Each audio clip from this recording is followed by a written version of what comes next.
Chicago Tonight, Latino Voices, is made possible in part by Allstate and the Searle Funds at the Chicago Community Trust, and by the support of these donors.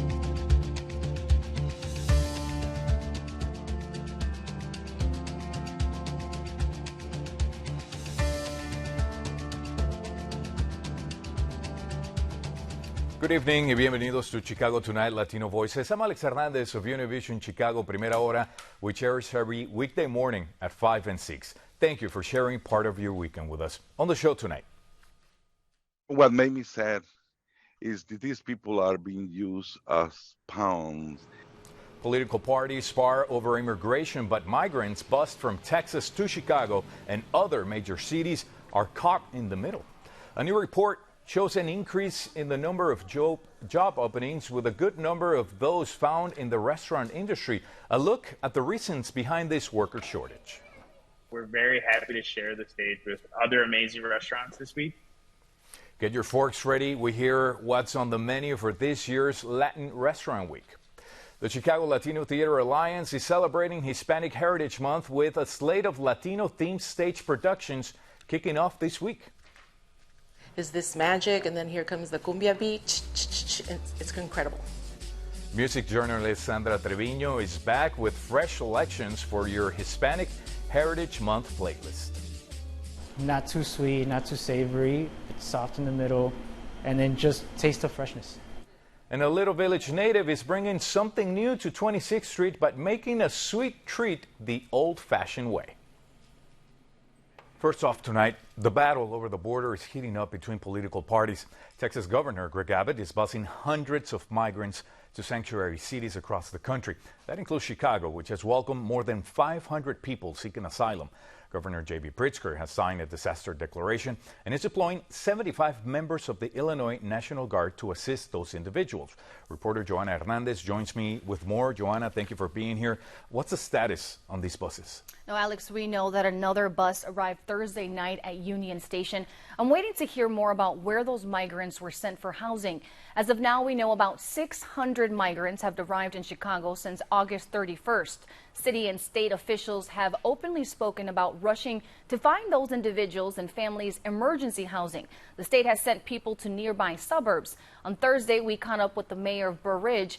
He has criticized Chicago and Illinois officials for not informing the village ahead of time, but says at this point his office is actively working with businesses and the school district to assist the 64 refugees staying at a local hotel.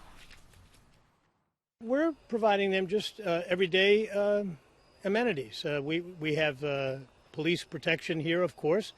There are many people in the village that have stepped up wanting to give food, clothing, offers of employment.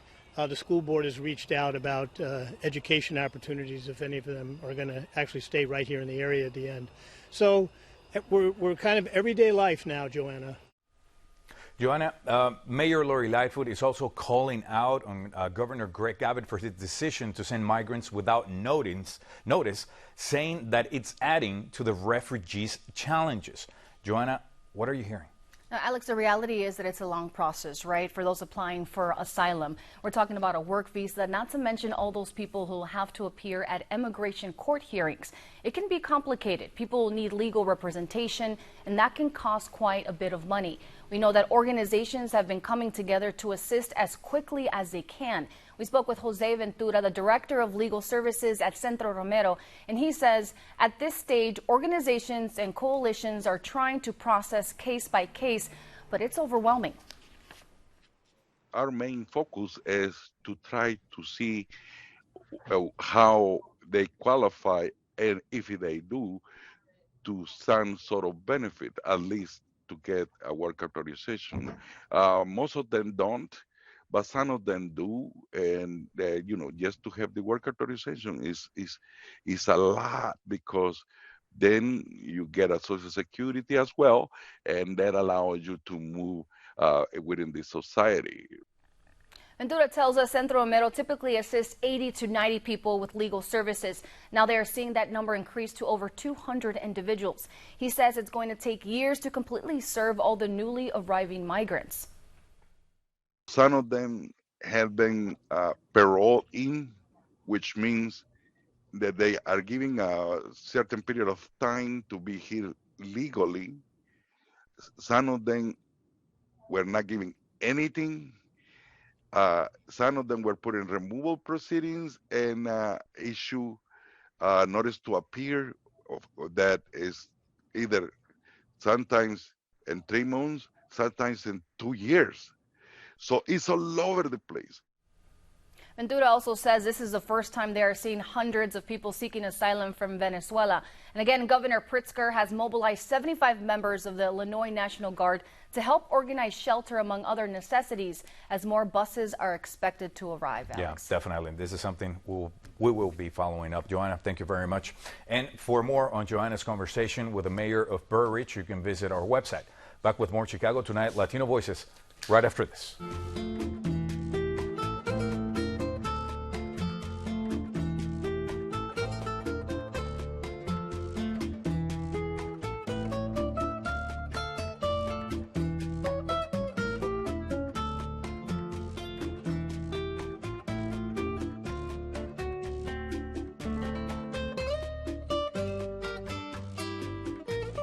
If you're looking for reasons to explore Chicago's Latino food culture, good news. Latin Restaurant Weeks are back. From now through September 30th, 40 local restaurants are offering specially priced menus and menu items. Latin Restaurant Week founder Karin Chavarria and Birreria Ocotlan owner Andres Reyes say there's never been a better time to taste what Chicago has to offer. Restaurant owners this year really focused on creating very delectable prefix menus. So you're looking at 3 courses, you're looking at really ingenious concepts like a steak flight from Ardango. You're looking at like a taco flight. You could take a look at Bar Taquitos offerings. And then even like Tsukiji, it is a Latin and Asian fusion restaurant, and they're rolling out their mariscos. So that's going to be their seafood and their sushi rolls. So everybody has really prepared and curated something special this year that really speaks to the cultural differences within their home country. And so this is what it's all about, is encouraging Chicago locals to discover a new gem or visit an old favorite and really understand the diversity of Latin cuisine.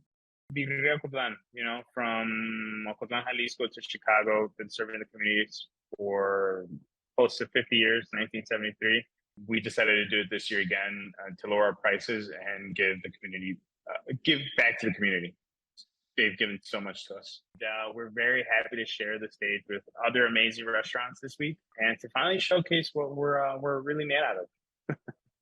You'll actually find a list of participating restaurants and more information on our website. Speaking of restaurants, despite many businesses opening up after the COVID shutdown, restaurants say they are still struggling to fill the void of employees. The U.S. Bureau of Labor Statistics reports nearly 1.3 million job openings in the accommodations and food industry, which make up 11% of total openings across all occupations nationwide. The shortage has caused a strain on current restaurant workers, shortened business hours, and even led to the closing of many restaurants. Joining us now with more are Robert Gomez, owner of Beat Kitchen, and Sam Sanchez, chairman of the Illinois Restaurant Association. Welcome both. Thank you for joining us today. New data from the U.S. Bureau of Labor Statistics show that there are increased job openings for those in the restaurant industry. Sam, why are businesses still struggling to find workers to fill these roles? We have a lot of reasons here. I mean, a lot of new industries. Cannabis took a lot of our employees during the pandemic. They decided not to come back. The Uber delivery drivers and the driving services, Lyft, took a lot of our employees during the shutdown of the pandemic, and the cannabis took a lot of our employees on the shutdown of the pandemic. We continue to put offers out there for more jobs, signing bonuses. The labor cost has increased up to 30%. And it's a great time to be able to apply for a restaurant. The $15 minimum wage is something of the past, doesn't exist anymore. People are coming in at $18, $19, $20, $21 an hour, up to $25 an hour. I mean, I would have really advised for people to apply now. And even with that, we're still seeing shortages. Robert, realistically speaking, the pandemic showed many people that work from home is a possibility and they get paid doing it. Why should individuals return to an in-person occupation when they can work from home? Well, absolutely. That's difficult to compete with. Who doesn't? I'm working in my make-believe office now. It's impossible to compete with that and all the other factors that Sam mentioned, especially when there just aren't enough people. This country's economy has always been built on the influx of immigrants throughout its history. It's its own part of our culture and our society, and we shut that off. It just took time for us to finally feel the pinch, because this has been going on for a while, but we're just not allowing what we need in immigrant workers to come into the country. Right. You live this every day, Robert. Can you give us a picture of what this shortage looks like on the ground? Oh, you're begging, borrowing, and stealing. You go into another restaurant, you see who you hope is a good employee, and ask them what they're getting paid, and I'll give you $2 or $3 more if you can afford to do that. So I'm both an operator within a small neighborhood, and I have businesses that are downtown. Downtown is easier. There's still tourism. There's a lot of foot traffic. So I can help big people there, but the neighborhood spots are going to have a very difficult time being able to compete with as or in whole that has higher volume, and so we're going to see a lot of smaller operators really struggle, and just like the rest of the economy, smaller businesses that really struggle. Right, and I imagine a lot of people have to do longer hours because there's a shortage. Definitely, Sam. Do you think restaurants will ever return back to how things were before COVID? We're definitely hoping. I mean, it's never going to be the same experience as staying home and ordering and getting the delivery.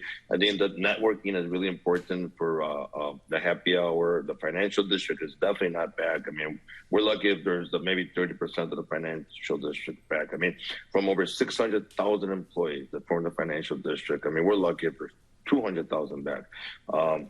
We know that the competition on the street and networking in person is going to draw the people back to work. It's going to bring people back to the downtown area. Hopefully that the service restaurants that occupied the common areas and these high-rise and these buildings could go back to business. They're about to go under. They're about to close. I mean, we continue to see this shortage of labor. What's happening now is that we will see that we came into open when the summer jobs, were available. So a lot of people went to the summer jobs, and they're not going to quit those jobs, not knowing if the restaurants were going to get shut down. Now that we're hoping that once the summer jobs are shut down, which is all the landscapings and roofings and contractors, and they can come back to work. Right. What we're missing here is a push from the financial district to bring people back to work in the office. Definitely. Robert, I have the same question for you. Do you think we'll get back to the way things were before COVID? If you remember, during COVID, there was a shortage. Now you open up the economy and COVID starts to have less of an impact on our economy. Now we have a more serious shortage. Not without our politicians getting together and coming to an agreement on how people can come in legally into this country, so we have a labor force that we can offer. It will not bounce back. We don't have the people to support. I opened up on Navy Pier, and I took over the Riva space. It's called Bar Sullivan. It was a big upstairs room. I can't staff it. It's big of a space, and there aren't enough people. Right. Sam, what suggestions do you have for restaurants that want to retain workers? What lessons can we learn from this moment? Number one, everybody knows, you can work for less money if you're treated properly and you get the right benefits. It's not only about money, it's about where you feel at home, where you feel comfortable. We're working, I'm going to jump on this really quick because it's important. We have less than 2 minutes, Sam. Okay. Yeah, this is really quick. So the deliveries are really important. So we're working on legislation right now to get the high school kids who are undocumented to get their driver's ed license. We're working on getting undocumented chauffeur license in the state of Illinois. So we're moving forward and providing more labor, more service. It's a matter of time. Robert said the same thing. It's right. It's a matter of time. We will come back at full force. It's just a matter of time. Right. We have a very little time, but I want to get this question in. As you probably know, Texas Governor Greg Abbott sent buses of migrants to major cities, including Chicago. Has there been any outreach from restaurants to these migrants? Is that the workforce that we're missing? Real quick, both. Yeah, so really quick. They cannot work. They are told that you can, as under the asylum law, you cannot work until you get a work visa, which is 190 days. So they're sitting there, 180 days. They're sitting there waiting for the work visa. We can't hire them. Right, but after they get it? After they get it, we'll definitely hire them. Okay. We'll hire them, but that's not enough. Okay. We need millions of people in this country. Wow. We are that short nationwide. Incredible that we have to talk about a shortage of employees still to this day. Robert Gomez, Sam Sanchez, thank you so much for joining us today. Thank you. Alex, thank you. Thank you. Up next, details on Latino-themed productions kicking off this week.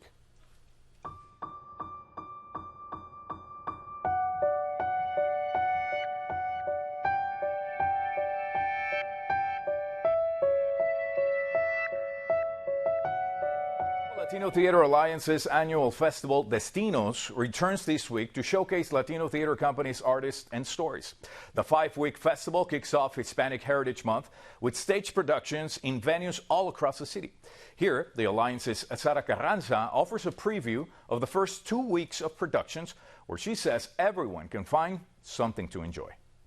This is a really, really intense festival in the fact that we have 13 productions, 13 different venues, and our festival goes all the way until October. In the first few weeks, you're going to see some really great thrillers, some really great comedy, and some really amazing drama. The first weekend, we have Bruna la Bruta Bruja, which is a one-woman comedic monologue about a witch who gets slighted on social media. We also have Las Migas from Colectivo El Pozo, and that's about a group of people who get locked up on a Chicago rooftop and what happens to them. We have Tevasland, which is the Chicago Latino Theater Alliance's first ever full-on production. It's a 2-man show about a playwright and a convict and what happens when they meet. And then we also have Enough to Let the Light In, where a lesbian couple end up having to go through this huge psychological thriller, and it's at Steppenwolf 1700 Theater with Teatro Vista. And then we have a great partnership with the Goodman with Pequeños Territorios, and that is from Mexico City, and that's a 1-week only kind of show. Carranza says this year's programming is in tribute to the Alliance's late founder and longtime executive director, Mirna Salazar, who died in August. You can find more information on Destinos on our website. Well, let's see. We've got food and theater covered for Hispanic Heritage Month so far, and now it's time for the third part of the celebration, music. Here's music journalist Sandra Treviño with some suggestion to round out your party playlist. We are here to celebrate Hispanic Heritage Month, which includes Latina, Latinx, Latino, and culture from across the Americas. It's a way to bring back all the things that we grew up with, the arts, the music, the food. So I wanted to add some new music to your playlist for the celebrations. One of the artists that I'm sharing with you today, Turbo Sonidero, he loves cumbia sonidera. And that kind of music is from a specific community in Mexico where the cumbia is a little bit slower. And this new album called Lowrider Cumbias is a tribute to the communities he grew up with, lowriders, and their love of soul music, of oldies.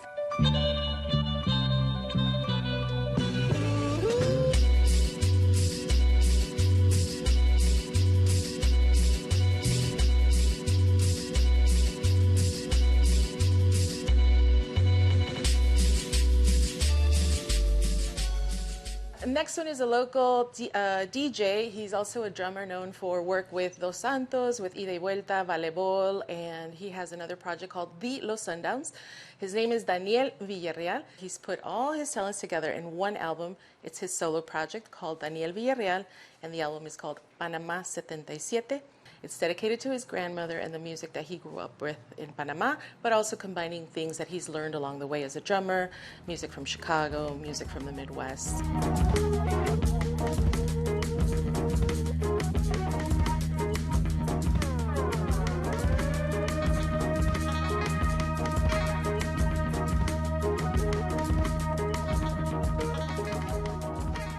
Number 3 is a 7-piece band from Oakland, and they are called Ritmos Tropicosmos, and they just released a 2-piece song on a 45 on Discos Más. My favorite is En la Sierra because the voices of the females that come in, it's really cute, and they're talking about, you know, when the beans run out, what are you going to do?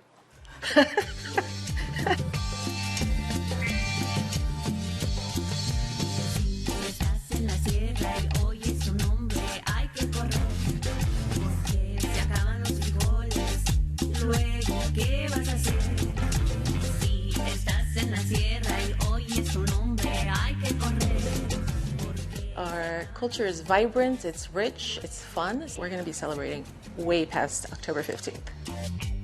Well, you can find more on Sandra's suggestion on our website, and we'll be back with more Chicago Tonight Latino Voices in just a moment. Stay with us. Don't ever miss Chicago Tonight. Subscribe to our podcast. Get a daily download of our show delivered to your desktop or mobile device. Go to WTTW.com/Chicago Tonight Podcast and subscribe. Little Village is home to one of Chicago's youngest populations. 30% of La Villita residents are under the age of 20. But those young people might have a hard time finding places in their neighborhood where they're welcome to just hang out. A new spot on 26th Street wants to rope in those young Chicagoans by offering them a freshly fried twist on Mexican tradition. Producer Erika Gunderson loops us in at El Churro Shop.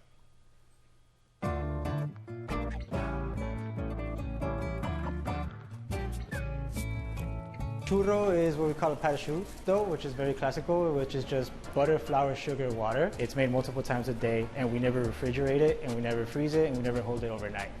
It's not hard. It's just looking at the batter, and the batter tells you when to stop. Born in Spain, perfected in Mexico, churros, the crispy fried, sugar-kissed dough sticks, are a familiar indulgence to many. Crunchy outside, soft center, golden brown, and delicious. But even on 26th Street, churros fresh from the fryer are a rarity. Here at El Churro Shop, owner and Little Village native Aldo Rios is taking the sweet snack back to its Mexican roots. A lot of people grew up with the idea of what a churro should be is stuffed. Traditionally, it was made by hand, it was made fresh, it was fried dough, and it wasn't really stuffed. Rather than filling his churros, Rios offers house-made sauces and toppings to add adventure to his traditional treats. We have our own chocolate with Choco Krispies, or we have a strawberry sauce, which is on the sweet side, with the cocoa nib. We have a salted caramel, and then a really neat one is like a dulce de leche with mazapan. Before opening El Churro Shop in July, Rios had worked in kitchens for his entire professional life. When the pandemic shutdowns caused his hours to be cut in 2020, Rios suddenly had one crucial ingredient that he had always been short on before: time. It gave me enough time to think of something that I could do on my own, and for some reason churros came up. Rios developed a recipe and set up a deep fryer on the sidewalk at 26th and St. Louis, where he discovered the old way of making churros was new to many Little Village residents. People started coming up, they really didn't know what I was doing. They thought I was frying fish for some reason. Once they saw that I was actually making churros, seeing it being made by hand with a piping and scissors and cutting it and fried to order, I was like, wow, is that really how you make a churro? I'm like, yeah, that's exactly how it is. Not long after, Rios also began making churros in pop-ups and at private events. But even though people loved his product, he says opening a brick-and-mortar shop didn't occur to him until... Me and my wife, one day, were just driving up and down 26th Street, wanted a place to sit down, have coffee, just have a conversation and just hang out, to be honest. And we didn't find that. We didn't have a really space that we could actually do that. It wasn't really like the intention, but we saw the lack of in the neighborhood, and we pursued it. Now, Rios hopes he's found the secret sauce for success by creating a place for community in Little Village. Everybody's welcome to come in, sit down, have a conversation. If you have no internet at home, you're welcome to use it here, have your computer, work on an assignment, do research, whatever it is, and enjoy a hot beverage, enjoy a churro, enjoy something that we're trying to present culturally traditionally. We have a young crowd here, and let's keep them here. Let's keep them in the neighborhood, and there's plenty of potential to do a lot of stuff and keep it within the neighborhood and keep it ours. For Chicago Tonight, Latino Voices, this is Erika Gunderson. I have to say, they're great, by the way. Churros aren't the only, though, getting the hot oil treatment at El Churro Shop. They are also frying up an American classic, funnel cakes. You'll find more on El Churro Shop on our website. Well, that's going to be our show for this weekend. Be sure to check out our website, WTTW.com/news, for the very latest from WTTW News. If you're watching us on Saturday night, know that you can also catch Latino Voices and Black Voices on Sundays beginning at 10 p.m. Don't forget also to tune in to Primera Hora on Univision Chicago every weekday morning. Now, for all of us here at Chicago Tonight Latino Voices, I'm Alex Hernandez. Thank you for sharing part of your weekend with us. Buenas noches.